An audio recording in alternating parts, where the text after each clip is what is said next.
पिला माने तम समस्त को मु स्वागत करछु मो यूट्यूब चैनल।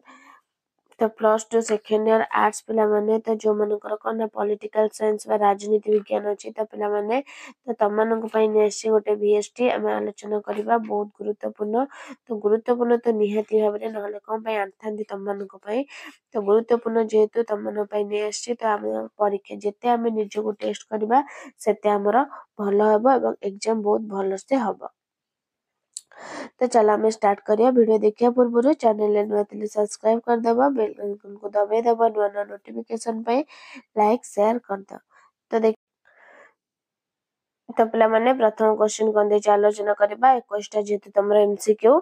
तो प्रथम क्वेश्चन कोन देछि ना निम्नोक्त मध्यरु किए जिला परिषदर मुख्य अटंती तो जिला परिषदर मुख्य किए अटंती पिला माने चेयरमैन सभापति जिलापाल उप जिलापाल तो किए जिला परिषदर मुख्य अटंती पिला जिला परिषदर मुख्य किए अटंती चेयरमैन तो चेयरमैन तो हबनी तो कौन जिला परिषदर किए मुख्य अटंती तो पिला माने कौन हबो ना हे जिवो हमर कौन ना चेयरमैन। नेक्स्ट केंद्र तालिका रे केतोटी विषय अछि केंद्र तालिका रे केतोटी विषय अछि 98 टी 69 टी 97 96 केंद्र तालिका रे केतोटी ना 69 टी विषय अछि केंद्र तालिका रे। नेक्स्ट गोष्ठी उन्नयन योजना को अनुध्यान करिया पई गठित केउ कमिटी पंचायत राज व्यवस्थार रूपरेखा निर्णय करथिला अशोक मेहटा बलवंत राय मेहटा सरकारिया शरद पवार कौन हबा पिला माने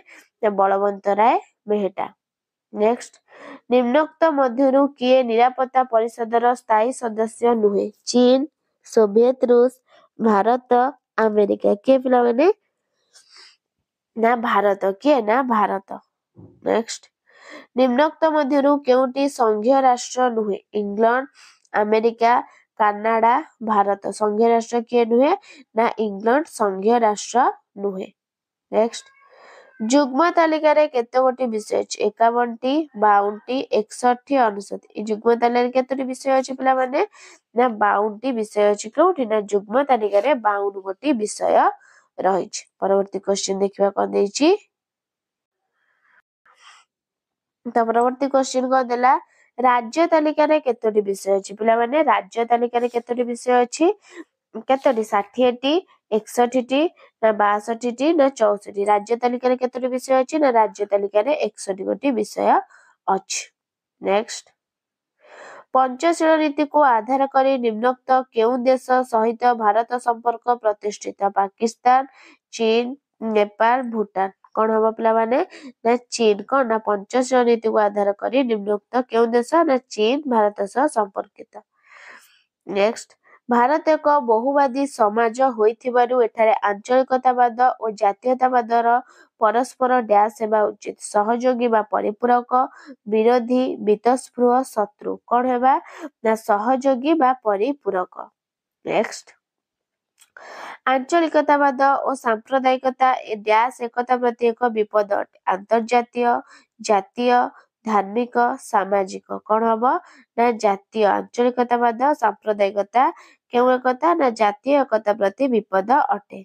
परवर्ती क्वेश्चन नास्ति सूचक अर्थ रे आंचलिकतावादर अर्थ क निज अंचल प्रति अत्यधिक दुर्बलता निज संस्कृति प्रति प्रेम ना निज अंचल रे बसति स्थापन ना जातीय स्वार्थ अपेक्षा आंचलिक स्वार्थ उपरे अधिक गुरुत्व कौन ना जातीय स्वार्थ अपेक्षा आंचलिक स्वार्थ उपरे अधिक गुरुत्व आरोप। नेक्स्ट निम्नोक्त मध्यरु भारत और केउ पड़ोसी राष्ट्र मध्यरे मुक्त सीमा रेखा रहिछि पाकिस्तान चीन नेपाल बांग्लादेश कौन हबा पिला माने ना हबो नेपाल कौन ना नेपाल।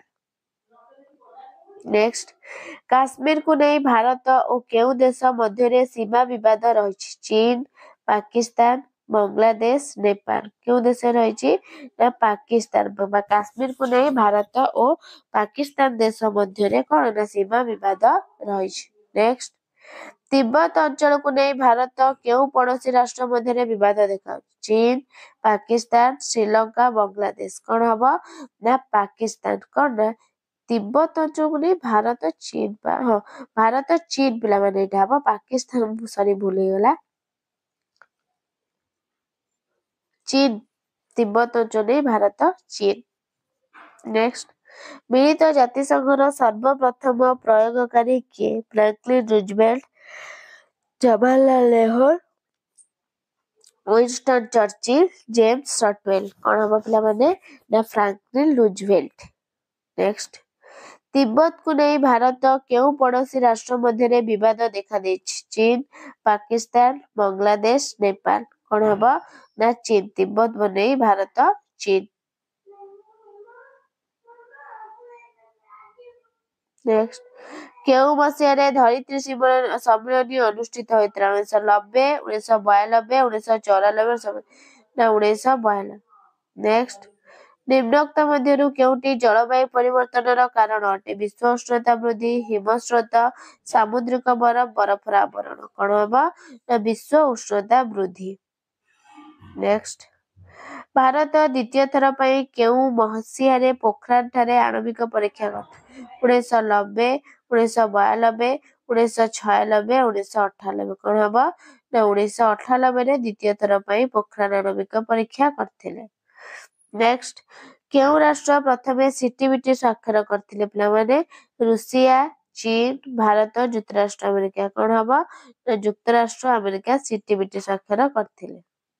ତାପରେ ବିଶ୍ୱ ଏଡ୍ସ ଦିବସ କେବେ ପାଳନ କରାଯାଇଥାଏ? ଜାନୁଆରୀ 12, ମେ 20, ଜୁଲାଇ 10, ଡିସେମ୍ବର 1। କଣ? ନା ଡିସେମ୍ବର 1। ତାପରେ ଆସିଲା 2 ମାର୍କିଆ କ୍ୱେଶ୍ଚିନ୍। ରାଜ୍ୟ ତାଲିକା କଣ? ରାଜ୍ୟ ତାଲିକା କଣ ପିଲାମାନେ? ନା ରାଜ୍ୟ ତାଲିକାଭୁକ୍ତ 61 ଗୋଟି ବିଷୟ ଉପରେ ଆଇନ ପ୍ରଣୟନ କ୍ଷମତା ରାଜ୍ୟ ବ୍ୟବସ୍ଥାପକ ଦିଆଯାଇଛି। ରାଜ୍ୟ ତାଲିକାରେ 61 ଗୋଟି ବିଷୟ ରହିଛି। ତା ଉଦାହରଣ ହେଲା ଆଇନ ଶୃଙ୍ଖଳା, ସ୍ୱାୟତ୍ତ ଶାସନ, କୃଷି, ସ୍ୱାସ୍ଥ୍ୟ, ପରିମଳ, ପୋଲିସ ଆଦି ଆଞ୍ଚଳିକ ସ୍ୱାର୍ଥଜୀବ ବିଷୟ ଏହି ତାଲିକାଭୁକ୍ତ ଅଟେ। ଆନ୍ତଃରାଜ୍ୟ ପରିଷଦ ନା ସର୍ବସାଧାରଣ ସ୍ୱାର୍ଥ ସଂରକ୍ଷଣ ଉଦ୍ଦେଶ୍ୟରେ ରାଷ୍ଟ୍ରପତି ଆନ୍ତଃରାଜ୍ୟ ପରିଷଦ ଗଠନ କରିପାରିବେ ବୋଲି ସମ୍ବିଧାନରେ 263 ଧାରାରେ ବର୍ଣ୍ଣିତ କରାଯାଇଛି। ଏହି ପରିଷଦ ନିମ୍ନଲିଖିତ କାର୍ଯ୍ୟଗୁଡ଼ିକ ସମ୍ପାଦନ କରେ। ହେଲା ରାଜ୍ୟ ମଧ୍ୟରେ ଉପୁଜୁଥିବା ସଂଘର୍ଷର ଅନୁସନ୍ଧାନ ସମାଧାନ ନିମନ୍ତେ ପରାମର୍ଶ, ରାଜ୍ୟ ମଧ୍ୟରେ ଓ କେନ୍ଦ୍ର ରାଜ୍ୟ ମଧ୍ୟରେ ସାଧାରଣ ସ୍ୱାର୍ଥକୁ କେନ୍ଦ୍ର କରି ବିବାଦ ଉପୁଜିଲେ ସେ ସମ୍ପର୍କରେ ଆଲୋଚନା ପର୍ଯ୍ୟାଲୋଚନା। ତାପରେ ଏହି ବିଷୟରେ ନୀତି ଓ କାର୍ଯ୍ୟ ମଧ୍ୟରେ ସମନ୍ୱୟ ସ୍ଥାପନ ପାଇଁ ସୁପାରିଶ। ଦଳବଦଳ ନିରୋଧ ଆଇନର ଉଦ୍ଦେଶ୍ୟ କଣ? ଏକ ନିର୍ଦ୍ଦିଷ୍ଟ ରାଜନୈତିକ ଦଳର ନିକଟରେ ନିର୍ବାଚନ ଲଢି ସଂସଦ ଟିକେଟରେ ନିର୍ବାଚନ ଲଢି ସଂସଦ ବା ବିଧାନସଭାକୁ ନିର୍ବାଚିତ ହୋଇ ସଭ୍ୟ ହିସାବରେ ଶପଥ ନେଇ ସାରିଲା ପରେ କେରଳ ଅଳ୍ପ କେତେକ ବ୍ୟତିକ୍ରମକୁ ବାଦ ଦେଇ ଅନ୍ୟ କ୍ଷେତ୍ରରେ ଅନ୍ୟ ଦଳକୁ ଲମ୍ଫ ପ୍ରଦାନକୁ 1985 ମସିହାରେ ଦଳବଦଳ ନିରୋଧ ଆଇନ ମାଧ୍ୟମରେ ବାରଣ କରାଯାଉଛି। ଏହା ଦଳବଦଳ ଦ୍ୱାରା ସୃଷ୍ଟି ହେଉଥିବା ରାଜନୈତିକ ଅସ୍ଥିରତାରେ ପ୍ରତିରୋଧ କରିବା ନିମନ୍ତେ ଉଦ୍ଦିଷ୍ଟ ଅଟେ। ନେକ୍ସଟ, ନାରୀ ଆନ୍ଦୋଳନର 2ଟି ଲକ୍ଷ୍ୟ କଣ? ନା ପୁରୁଷମାନଙ୍କ ପରି ମହିଳାମାନଙ୍କୁ ସମାନ ଅଧିକାର ମର୍ଯ୍ୟାଦା ପ୍ରଦାନ, ସମାଜରୁ ନାରୀ ନିର୍ଯାତନାର ବିଲୋପ ସାଧନ। ନେକ୍ସଟ କହିଦେଲା ପରିବେଶ ସୁରକ୍ଷା ଆନ୍ଦୋଳନ ଲକ୍ଷ୍ୟ କଣ? ନା ମାନବ ଜାତିର ସ୍ଥିତି ଓ ପରିବେଶ ସଂରକ୍ଷଣ ପରସ୍ପର ସହ ଜଡ଼ିତ ଅଟନ୍ତି। ପ୍ରାକୃତିକ ସମ୍ବଳର ମାନବରଚିତ ଯୁକ୍ତିଯୁକ୍ତ ଉପଯୋଗ ଜୀବନଶୈଳୀର ପରିବର୍ତ୍ତନ ଆଣିବା ସହ ପରିବେଶ ସୁରକ୍ଷା ପାଇଁ ଅନେକ ଆନ୍ଦୋଳନ ହୋଇଥାଏ। ଅର୍ଥାତ୍ କଣ? ନା ଧାରଣୀୟ ବିକାଶ ହେଉଛି ଏହି ଆନ୍ଦୋଳନର ଲକ୍ଷ୍ୟ। ନେକ୍ସଟ, ବିସ୍ଥାପନ କଣ? ଦେଶର ଅର୍ଥନୈତିକ ବିକାଶ ପାଇଁ ବିଭିନ୍ନ ନଦୀବନ୍ଧ ଯୋଜନା ଓ ଶିଳ୍ପ କାରଖାନା ପ୍ରତିଷ୍ଠା କରାଯାଇଥାଏ। ଏହି ନଦୀବନ୍ଧ ଯୋଜନା ଶିଳ୍ପ କାରଖାନାର କାର୍ଯ୍ୟକାରିତା ପାଇଁ ଗୋଟିଏ ସ୍ଥାନରେ ସ୍ଥାୟୀ ଭାବେ ବସବାସ କରୁଥିବା ଅଧିବାସୀଙ୍କୁ ବାସଚ୍ୟୁତ କରାଇ ଅନ୍ୟ ଏକ ସ୍ଥାନରେ ଥଇଥାନ କରିବା ପ୍ରକ୍ରିୟାକୁ ବିସ୍ଥାପନ କୁହାଯାଏ। ବିକାଶ ପାଇଁ ବିସ୍ଥାପନ ଅବଶ୍ୟମ୍ଭାବୀ ହୋଇଥିଲେ ମଧ୍ୟ ଯଥାଯଥ ପୁନର୍ବସତି କାର୍ଯ୍ୟକ୍ରମ ବିନା ଏହା ଜନ ଅସନ୍ତୋଷ ସୃଷ୍ଟି କରିଥାଏ। ତାପରେ ପଞ୍ଚଶୀଳ ନୀତି କଣ? ନା 1954 ମସିହା ଏପ୍ରିଲ 29 ତାରିଖରେ ଭାରତ ଚୀନ ମଧ୍ୟରେ ଅନ୍ତରାଷ୍ଟ୍ରୀୟ ବାଣିଜ୍ୟ ଅନ୍ୟାନ୍ୟ ସମ୍ପର୍କ ପାଇଁ 5ଟି ମୌଳିକ ନୀତିକୁ ଆଧାର କରି ତତ୍କାଳୀନ ପ୍ରଧାନମନ୍ତ୍ରୀ ଜବାହରଲାଲ ନେହେରୁ ଘୋଷଣା କରିଥିବା କାର୍ଯ୍ୟକ୍ରମକୁ ପଞ୍ଚଶୀଳ ନୀତି କୁହାଯାଏ। ପ୍ରତ୍ୟେକ ରାଷ୍ଟ୍ରର ସାର୍ବଭୌମତ୍ୱ ପ୍ରତି ପ୍ରଦର୍ଶନ, ପାରସ୍ପରିକ ଅନାକ୍ରମଣ, ପରସ୍ପର ଆଭ୍ୟନ୍ତରୀଣ ବ୍ୟାପାରରେ ହସ୍ତକ୍ଷେପ ନ କରିବା, ସମାନତା, ଶାନ୍ତିପୂର୍ଣ୍ଣ ସହାବସ୍ଥାନ ଏହାର ନୀତି। ଗୋଷ୍ଠୀ ନିରପେକ୍ଷ ଆନ୍ଦୋଳନ ସେମିତି କଣ? ନା ଦ୍ୱିତୀୟ ବିଶ୍ୱଯୁଦ୍ଧ ପରେ ପୃଥିବୀର ଦୁଇ ମହାନ ଶକ୍ତି ଯୁକ୍ତରାଷ୍ଟ୍ର ଆମେରିକା ସୋଭିଏତ ସଂଘ ନେତୃତ୍ୱରେ ଗଠିତ ସାମରିକ ମେଣ୍ଟ ମଧ୍ୟରେ ଶୀତଳ ଯୁଦ୍ଧ ଆରମ୍ଭ ହୋଇଥିଲା। ଏହି ଶୀତଳ ଯୁଦ୍ଧରୁ ଦୂରେଇ ରହିବା ପାଇଁ ଭାରତ ନେତୃତ୍ୱରେ ଏସିଆ ଓ ଆଫ୍ରିକାର ନୂତନ ଭାବେ ସ୍ୱାଧୀନତା ଲାଭ କରିଥିବା ରାଷ୍ଟ୍ରମାନେ ବିଶ୍ୱ ଶାନ୍ତି ଓ ସହଯୋଗ ଲକ୍ଷ୍ୟରେ ପ୍ରତିଷ୍ଠା କରିଥିବା ମେଣ୍ଟ ଗୋଷ୍ଠୀ ନିରପେକ୍ଷ ଆନ୍ଦୋଳନ ଆରମ୍ଭ କରିଥିଲେ। ତାପରେ ନେକ୍ସଟ କଣ ଆସିଲା ନିରାପତ୍ତା ପରିଷଦର ଗଠନ। ନିରାପତ୍ତା ପରିଷଦର ଗଠନ ନା ସଂଯୁକ୍ତ ଜାତିସଂଘର କାର୍ଯ୍ୟନିର୍ବାହୀ ଅଙ୍ଗ ରୂପେ ନିରାପତ୍ତା ପରିଷଦ ପରିଚିତ।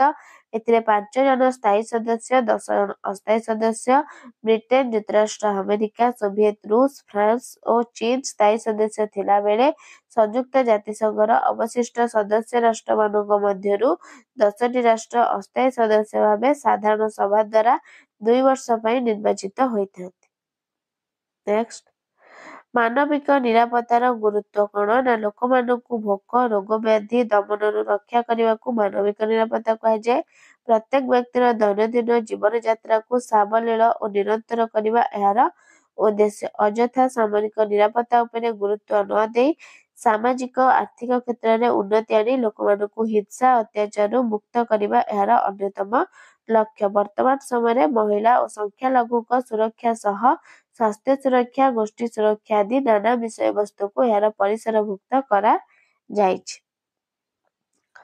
ନବୀକରଣ ଯୋଗ୍ୟ ପ୍ରାକୃତିକ ସମ୍ପଦ କଣ ନା ଯେଉଁ ପ୍ରାକୃତିକ ସମ୍ପଦକୁ ବାରମ୍ବାର ବ୍ୟବହାର କଲେ ମଧ୍ୟ ତାହାର ସମ୍ପୂର୍ଣ୍ଣ ବିଲୟ ହୋଇନଥାଏ ତାହାକୁ ନବୀକରଣ ଯୋଗ୍ୟ ପ୍ରାକୃତିକ ସମ୍ପଦ କୁହାଯାଏ। ଜଳ ବାୟୁ ମୃତ୍ତିକା ଆଦି ବିଭିନ୍ନ ଉପାୟରେ କ୍ଷୟ ହୋଇଥିଲେ ମଧ୍ୟ ଏହା ପ୍ରାକୃତିକ ଉପାୟରେ ଏହାର ପୂର୍ବ ସ୍ଥିତିକୁ ଫେରି ଆସିଥାଏ। ସେହିପରି ସୌରଶକ୍ତି ତାପଜ ଶକ୍ତି ବିଦ୍ୟୁତ ଶକ୍ତି ଆଦି ନବୀକରଣ ଯୋଗ୍ୟ ପ୍ରାକୃତିକ ସମ୍ପଦ। ନେକ୍ସଟ ୱାରେସ ଚୁକ୍ତି କେବେ କେଉଁଠାରେ କେଉଁ ଉଦ୍ଦେଶ୍ୟରେ ସ୍ୱାକ୍ଷରିତ ହୋଇଥିଲା ଓ କେଉଁ କେଉଁ ଦେଶ ମଧ୍ୟରେ ଚୁକ୍ତି ହୋଇଥିଲା। 1955 ମସିହାରେ ପୋଲାଣ୍ଡର ରାଜଧାନୀ ୱାରେସଠାରେ ୱାରେସ ଚୁକ୍ତି ସ୍ୱାକ୍ଷରିତ ହୋଇଥିଲା। ଯୁକ୍ତରାଷ୍ଟ୍ର ଆମେରିକା ସାମରିକ ମେଣ୍ଟ ଗଠନ ବିରୋଧରେ ଏହି ମେଣ୍ଟ ଗଠନ କରାଯାଇଥିଲା। ସୋଭିଏତ ରୁଷ Poland Hungary Rumania Bulgaria Albania Czechoslovakia ଓ ଜର୍ମାନ ଗଣତାନ୍ତ୍ରିକ ସାଧାରଣତନ୍ତ୍ର ପୂର୍ବ ଜର୍ମାନୀ ମଧ୍ୟରେ ଚୁକ୍ତି ହୋଇଥିଲା। ତ ପିଲାମାନେ ତାପରେ ଆସିଲା 21 ମେ 3 ମାର୍କିଆ କ୍ୱେଶ୍ଚିନ ଗ୍ରାମ ପଞ୍ଚାୟତ କିପରି ଗଠିତ ହୁଏ କେଉଁ କେଉଁ ପରିସ୍ଥିତିରେ କେନ୍ଦ୍ର ସରକାର ରାଜ୍ୟ ତାଲିକାଭୁକ୍ତ ଆଇନ ପ୍ରଣୟନ ପ୍ରସ୍ତୁତ କରିପାରିବେ। ଭାରତକୁ ଅର୍ଦ୍ଧ ରାଷ୍ଟ୍ରସଂଘ ପ୍ରାୟକଳ୍ପ ରାଷ୍ଟ୍ରସଂଘ କାହିଁକି କୁହାଯାଏ। ପୋସ୍କୋ ବିରୋଧୀ ଆନ୍ଦୋଳନ ଟିପ୍ପଣୀ ବିସ୍ଥାପନ ବିରୋଧୀ ଆନ୍ଦୋଳନ ଆଭିମୁଖ୍ୟ କାଶ୍ମୀର ବିବାଦର ରୂପରେଖ ସଂଯୁକ୍ତ ରାଷ୍ଟ୍ରସଂଘର ସନନ୍ଦ ଆନ୍ତର୍ଜାତୀୟ ମୁଦ୍ରାପାଣ୍ଠିର କାର୍ଯ୍ୟଗୁଡ଼ିକ ତାସ୍କେଣ୍ଟ ରାଜିନାମାର ବିଶେଷତ୍ୱ ମାନବିକ ନିରାପତ୍ତାର ଗୁରୁତ୍ୱ ଅସ୍ତ୍ରଶସ୍ତ୍ର ପ୍ରତିଯୋଗିତାର କୁଫଳଗୁଡ଼ିକ ଅସ୍ତ୍ରଶସ୍ତ୍ର ପ୍ରତିଯୋଗିତାର ପରିମାଣଗୁଡ଼ିକ ଉଲ୍ଲେଖ କର। ତାପରେ 8 ମାର୍କିଆ କ୍ୱେଶ୍ଚିନ ଭାରତରେ କେନ୍ଦ୍ର ରାଜ୍ୟମାନଙ୍କ ମଧ୍ୟରେ ବ୍ୟବସ୍ଥାପିକା ବିଷୟରେ ଟିପ୍ପଣୀ ଭାରତୀୟ ସଂଘୀୟ ବ୍ୟବସ୍ଥାର ରାଜ୍ୟ ସ୍ୱତନ୍ତ୍ର ଦାବି ସ୍ୱରର ମୂଲ୍ୟାଙ୍କନ ଭାରତରେ ନାରୀ ଅଧିକାର ସୁରକ୍ଷା ଆନ୍ଦୋଳନ ସମ୍ବନ୍ଧରେ ପ୍ରବନ୍ଧ ଭାରତରେ ସାମ୍ପ୍ରଦାୟିକତାର ପ୍ରଭାବ ପଡ଼ୋଶୀ ରାଷ୍ଟ୍ରମାନଙ୍କ ସହିତ ଭାରତର ସମ୍ପର୍କ ବର୍ଣ୍ଣନା ବିଶ୍ୱର ଉତ୍ତାପ ବୃଦ୍ଧିର କାରଣ ଫଳାଫଳ। ତ 3 ମାର୍କିଆ କ୍ୱେଶ୍ଚିନ ଆନ୍ସର ଦେଖିବା। ଦେଖ ପିଲାମାନେ ଗ୍ରାମ ପଞ୍ଚାୟତ କିପରି ଗଠିତ ହୁଏ। ଗ୍ରାମ ପଞ୍ଚାୟତ ହେଉଛି ପଞ୍ଚାୟତ ବ୍ୟବସ୍ଥାର ସର୍ବନିମ୍ନ ସୋପାନ ଏଇଟା ସବୁ ଗ୍ରାମ ପଞ୍ଚାୟତ। ତାପରେ ଆସିଲା କେଉଁ କେଉଁ ପରିସ୍ଥିତିରେ କେନ୍ଦ୍ର ସରକାର ରାଜ୍ୟ ତାଲିକାଭୁକ୍ତ ବିଷୟରେ ଆଇନ ପ୍ରଣୟନ କରିପାରିବେ।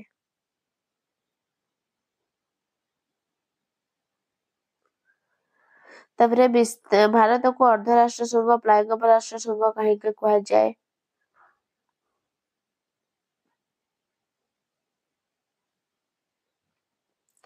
ପୋସ୍କୋ ବିରୋଧୀ ଆନ୍ଦୋଳନ ପୋସ୍କୋ ବିରୋଧୀ